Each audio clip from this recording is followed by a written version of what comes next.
জীবনে আসন্ন সংকটের সম্মুখীন হওয়ার জন্য মানুষ যখন নিজেকে অযোগ্য মনে করে, যখন তার নিজের শক্তির উপর বিশ্বাস থাকে না, তখন সে সদ্গুণ ত্যাগ করে দুর্গুণ আপন করে নেয়।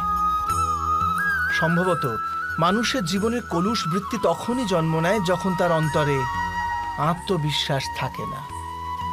আত্মবিশ্বাসী শিষ্টের ধারণ করে। এই আত্মবিশ্বাস কাকে বলে?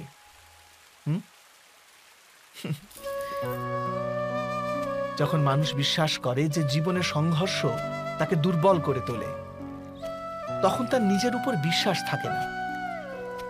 সে সংঘর্ষ অতিক্রম করার বদলে সংঘর্ষ থেকে পালিয়ে যাবার উপায় খুঁজতে থাকে।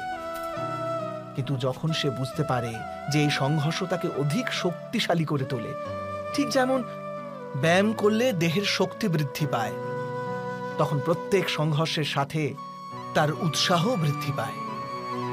অর্থাৎ আত্মবিশ্বাস আর কিছুই নয়, মনেরই এক স্থিতি, জীবনকে দেখার এক দৃষ্টিকোণ মাত্র। আর দৃষ্টিকোণ তো মানুষের নিজেরই অধীনে থাকে, তাই না? স্বয়ং বিচার করুন।